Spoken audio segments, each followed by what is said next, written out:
kesulitan. Mari kita baca Kejadian 41 ayat 44 sampai 47 yang berbunyi demikian.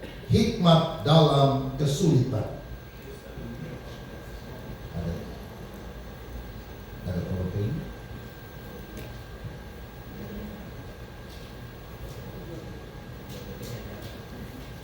Kejadian 41 ayat 44 sampai 47 berbunyi demikian. Berkatalah Firaun kepada Yusuf, "Akulah Firaun, tetapi dengan tidak setahumu, seorang pun tidak boleh bergerak di seluruh tanah Mesir." Lalu Firaun menamai Yusuf Zafnat Paaneah, serta memberikan Asnat anak Potifera imam di On kepadanya menjadi istrinya. Demikianlah Yusuf muncul sebagai kuasa atas seluruh tanah Mesir. Yusuf berumur 30 tahun ketika ia menghadap Firaun, raja Mesir itu. Maka pergilah Yusuf dari depan Firaun, lalu dikelilinginya seluruh tanah Mesir. Tanah itu mengeluarkan hasil bertumpuk-tumpuk dalam ke-7 tahun kelimpahan itu. Amin. Dalam kehidupan kita seringkali kita dihadang oleh berbagai masalah, tantangan dan kesulitan. Bisa masalah keluarga, masalah ekonomi, masalah pekerjaan dan lain-lain. Dan seringkali kita berpikir kalau kita menghadapi masalah itu karena Tuhan tidak baik, Tuhan tidak menyertai. Masalah selalu kita lihat dari sisi yang negatif. Tetapi sebetulnya kita harus berdoa dan meminta hikmat daripada Tuhan. Sebab di tengah kesulitan, bila kita mendapatkan wisdom, hikmat dari Tuhan, kita bisa mengatasi semua masalah yang ada itu. Yang pertama, saya melihat kesulitan itu memiliki nilai positif. Tahukah saudara, kata krisis di dalam bahasa Mandarin ditulis dengan Wei Ji. Wei artinya bahaya, tetapi Ji artinya peluang atau kesempatan. Ketika ada masalah, tantangan, bahaya, ada peluang, ada kesempatan di mana Tuhan bisa mengangkat kita naik lebih tinggi. Orang yang pesimis selalu melihat kesempitan di tengah kesempatan. Tapi orang yang optimis selalu melihat kesempatan di tengah kesempitan. Orang percaya adalah orang yang yakin kesempitan manusia adalah kesempatan Allah untuk menyatakan kuasa. Nah, saudara-saudara, satu kali ada seorang raja Mesir, Firaun, yang bermimpi. Mimpinya mimpi buruk. 7 berkas gandum yang gemuk-gemuk dimakan oleh 7 berkas gandum yang kurus-kurus. Lalu disusul dengan mimpi kedua, 7 kerbau atau sapi yang gemuk-gemuk itu ditelan oleh 7 sapi yang kurus-kurus. Dan mimpi itu menggelisahkan dia. Dan dia tanya kepada ahli orang-orang Mesir, tidak ada yang bisa mengerti. Tiba-tiba ada seorang juru minuman raja berkata, "Saya tahu ada seorang muda ketika saya di penjara, dia pernah mengartikan mimpi saya secara tepat." Raja bilang, "Panggil orang itu." Dan dihadapkanlah dia kepada raja. Orang ini adalah Yusuf. Saudara-saudara, dan Yusuf kemudian diberi hikmat oleh Tuhan. Itu bicara tentang 7 tahun masa kelimpahan yang disusul dengan 7 tahun masa kelaparan. Saya mau bilang, kalau Firaun tidak punya mimpi buruk, Yusuf tetap ada di dalam penjara. Karena Firaun mendapatkan mimpi buruk, Tuhan angkat Yusuf dari penjara ke istana. From prison to palace. Karena ada masalah yang sedang dihadapi oleh raja. Itu sebabnya saya bilang tadi, kesulitan seringkali memiliki nilai yang positif. Persoalan penderitaan adalah berkat yang menyamar, yang ketika kita tekun mengatasinya, justru kita akan melihat mujizat terbesar dalam kehidupan ini.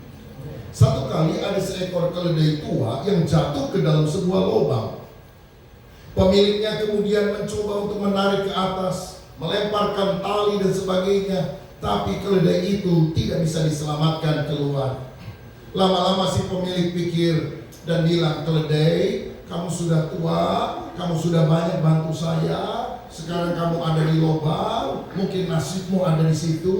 Jadi daripada kamu sengsara mati lama-lama, saya kubur saja ya. Sorry, katanya dia ambil sekop lalu dia mulai lempar dengan tanah, saudara.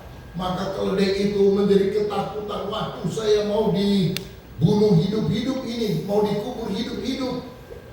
Tetapi setiap kali tanah kena kepada punggungnya, dia kebaskan ke sebelah kiri. Kena punggungnya lagi itu tanah, dia goyang lagi kanan, goyang kiri, goyang kanan, goyang kiri, goyang kanan. Dan tanah itu makin lama makin banyak, diinjak-injak oleh keledai itu. Tanah makin tinggi dan keledai melompat keluar, dia bisa selamat. Justru dengan tanah yang dilemparkan kepada dia, maka dia mendapatkan kesempatan untuk keluar dari masalah ini. Saya mau bilang, orang bisa melemparkan batu fitnah, batu makian, batu dusta kepada saudara. Jadikan batu yang dilemparkan kepadamu menjadi batu lompatan untuk saudara bisa meraih perkara yang lebih besar. Berikan tepuk tangan yang paling meriah untuk Tuhan kita. Tahukah saudara, masalah terbesar yang pernah dihadapi oleh Daud itu apa? Goliat. Tapi kalau tidak ada Goliat, Daud tidak akan pernah dikenal sebagai seorang the giant killer. Dia menjadi orang yang hebat karena dia pernah berhadapan dengan Goliat. Musuhmu mungkin besar seperti Goliat, tapi saya bilang, musuhmu yang terbesar, kesulitanmu yang terbesar, bisa menjadi kesaksianmu yang terbesar. Persoalan saudara yang paling berat bisa menjadi mujizat terbesar yang Tuhan akan berikan dalam hidup saudara. Karena kita harus yakin bahwa kesulitan memiliki nilai yang positif. Saya ingat dari seorang pengusaha travel yang ada di Indonesia pada musim COVID kemarin ini. Dia bahkan kehilangan seluruh pekerjaannya. Karyawannya banyak, saudara. Tapi akhirnya dia tidak bisa mengadakan tour, dia tidak bisa jual tiket, semua pekerjaannya habis. Dan di dalam situasi seperti itu, dia berusaha mempertahankan karyawan yang jumlahnya banyak dengan cara menggaji mereka tetap setiap bulan. Bingung, makin lama makin sulit. Tapi Tuhan kemudian buka jalan. Temannya bilang begini, saya dapat kesempatan untuk mengimpor alat-alat kesehatan dari luar negeri masuk ke Indonesia. Tapi saya kekurangan dana. Kamu mau nggak join sama saya? Dan akhirnya setelah diteliti, itu pekerjaan yang cukup bagus. Dia masuk di dalam pekerjaan tersebut. Dan akhirnya saudara sekalian, selama masa COVID kemarin, dia justru sangat diberkati melalui penjualan alat-alat kesehatan. Dan ketika COVID mulai mereda, dia buka kembali travelnya yang sekarang laku. Sekarang dia punya 2 pekerjaan yang memberikan hasil yang lebih besar. Bukankah persoalan bisa menjadi mujizat di mana Allah menyediakan berkat yang luar biasa kepada kita? Alkitab mencatat bahwa Allah mempromosikan orang yang percaya seperti Yusuf dari penjara masuk ke istana gara-gara ada masalah. Pada masa kesulitan itu, Yusuf mendapatkan istri yang bernama Asnat dan 2 orang anak yang diberi nama Manasye dan Efraim. Manasye artinya forgetful, sedangkan Efraim artinya fruitful. Karena pada waktu Manasye diberikan oleh Tuhan, Yusuf bilang, Tuhan telah membuat aku lupa akan segala penderitaan.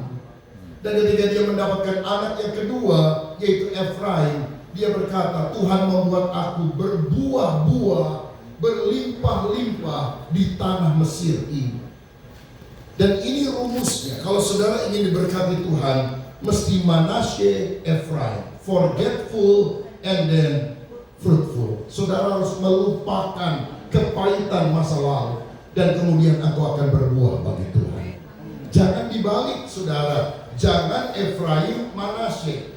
Fruitful, diberkati Tuhan, lalu forgetful, lupa sama Tuhan. Kualat ini namanya, kurang ajar sama Tuhan. Tapi kalau saudara memegang prinsip ini, Manasye, Efraim, forgetful and then fruitful. Berkatmu akan berkesinambungan sampai selama-lamanya. Siapa yang setuju dengan saya? Berikan tepuk tangan yang meriah.